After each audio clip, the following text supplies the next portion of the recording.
tu ne lises même pas la parole de Dieu. Ton cœur n'est pas dans la parole de Dieu. Parce qu'il sait, Satan il connaît la parole de Dieu, il connaît.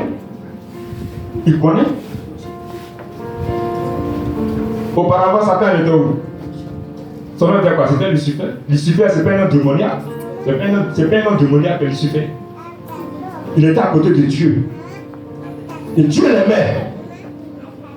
Il connaissait la parole de Dieu, il connaît la parole de Dieu. Il sait ce que Dieu aime, il sait ce que Dieu n'aime pas. Donc, par son orgueil, Dieu l'a précipité, Dieu l'a chassé. Il voulait être au-dessus de Dieu. C'est pas possible. Dieu est souverain. C'est pas possible. Donc, Dieu l'a précipité. Alléluia. Aujourd'hui, est venu Satan. Donc, il connaît la parole. Il sait que toi, étant enfant de Dieu, tu t'attaches à cette parole-là, il ne peut pas t'avoir. Il sait, si tu t'attaches à la parole de Dieu et tu la mets en pratique, il ne peut pas t'avoir. Parce que lui-même, il sait que cette parole-là est claire. Il sait ça? Oui. Il sait que cette parole-là est claire, il sait ça.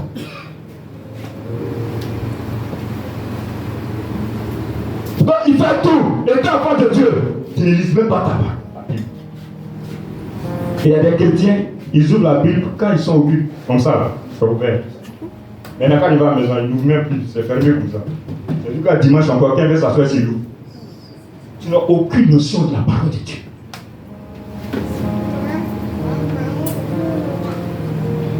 Tu n'as aucune notion de la parole de Dieu. Alors que la parole de Dieu, c'est ta vie chrétienne.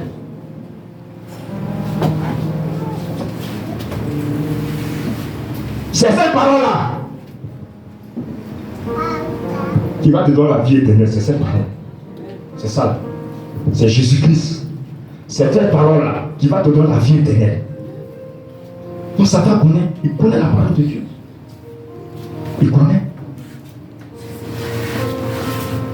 Donc c'est la parole de Dieu qui éclaire nos yeux, qui nous ouvre nos yeux. Donc par la parole de Dieu, quand il dit ouvrir, le monde là, voilà comment est-ce qu'il parle.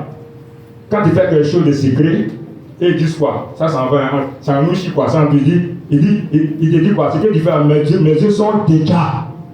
Voilà. Ça c'est le monde qui parle ça. Il veut dire quoi? Que ce que tu as fait de faire là, mes yeux sont ouverts, donc je vois ce que tu fais, je connais. Voilà, donc ce que tu fais là, moi je connais, mes yeux sont ouverts. Ça veut dire quoi? Donc par la parole de Dieu, alléluia, nos yeux sont éclairés. Ce que Satan fait là, tu vois dedans. Alléluia. Donc par la parole de Dieu, tes yeux sont éclairés. Ce que Satan fait là, tu vois dedans. Et c'est ça, Satan. Mais quelque chose qui est mauvais, puis tu vois dedans, tu vas faire quoi? Tu vas l'éviter.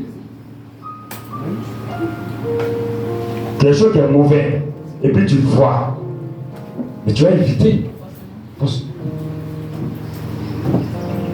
Donc pour ne pas l'éviter là, il fait tout pour que tu ne t'attaches pas à ces paroles, pour que tu n'obéisses pas à ces paroles.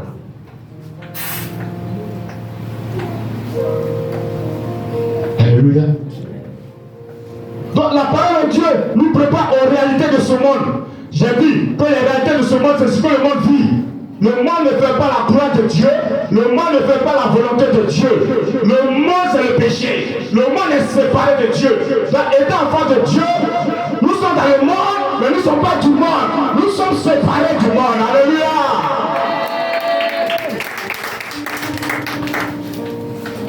Éclaire nos yeux.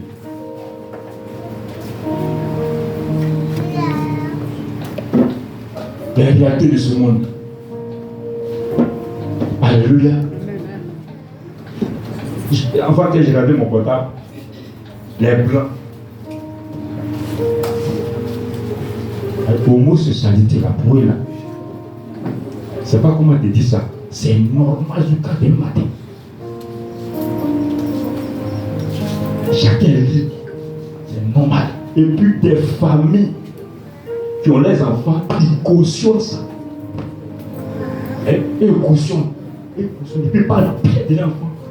Et puis le mot social, il cautionne ça. Ça c'est quoi? C'est le monde. Toi, enfant de Dieu, tu peux faire ça? Tu ne peux pas faire ça. Parce que tu as un Dieu qui est saint, très, très puissant. Donc ce matin, je t'exhorte à lire la parole de Dieu, à t'attacher à la parole de Dieu. Dieu a dit, qu'est-ce qu'il a dit à Josué? Il dit, voici ma parole. Pour que tu réussisses dans tes entreprises, pour que tu réussisses dans tout ce que tu vas faire, c'est là. Quand Jésus a pris le trône, la première parole que Dieu lui a dit, c'est ça.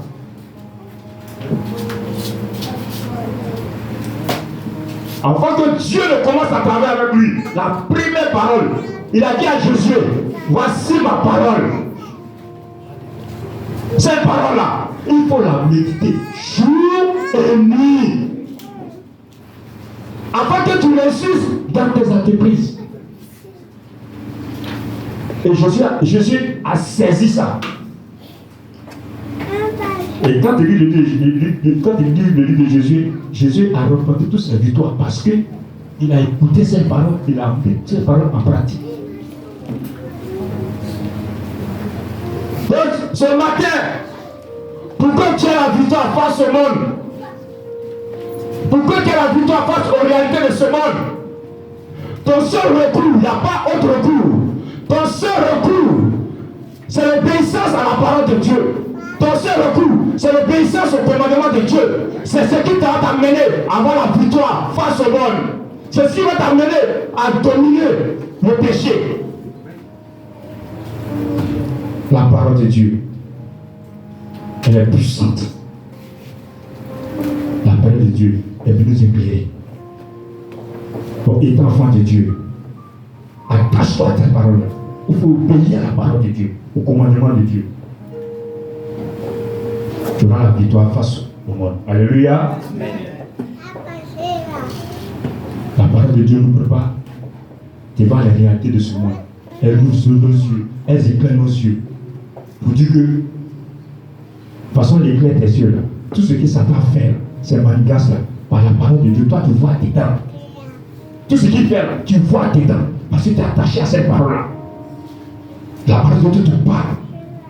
Il te conduit. Donc tout ce que Satan fait dans ce monde-là, tous ces petits trucs-là, toi tu vois dedans.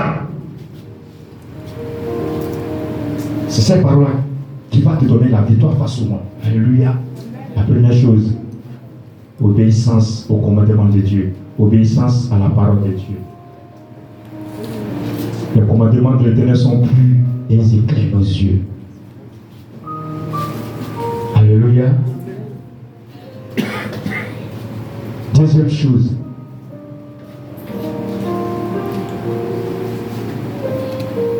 alléluia, bien-aimé, il faut saisir ce message-là. Dieu est en train de nous parler. Dieu même, moi, mais Dieu me parle, alléluia. Dieu est en train de me parler. Saisis ce message. Tu vas voir que tu auras la victoire face au monde. La deuxième chose, c'est rechercher les choses d'en haut.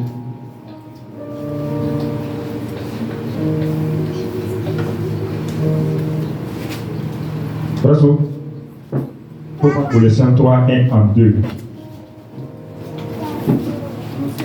Colossiens 3, 1 en 2.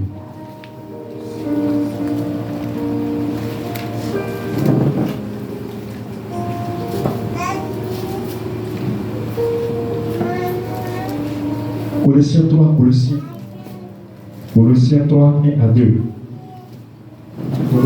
Recherchez les choses d'en haut. Deuxième chose. Colossiens 3, verset 1 à 2. Si donc vous êtes ressuscités avec Christ, cherchez les choses d'en haut, où Christ est assis à la droite de Dieu. Verset 2. Affectionnez-vous aux choses d'en haut et non à celles qui sont sur la terre. Alléluia. La Bible déclare: affectionnez-vous aux choses d'en haut, non celles qui sont sur la terre. C'est ce que la Bible te dit ce matin. De t'attacher aux choses en haut, de ne pas t'attacher aux choses de la terre. Donc, s'attacher aux choses en haut, c'est être connecté profondément à Dieu. Et quand tu es attaché aux choses en haut là, ta communion est profonde avec Dieu. Quand tu es attaché aux choses en haut, tu es connecté à Dieu.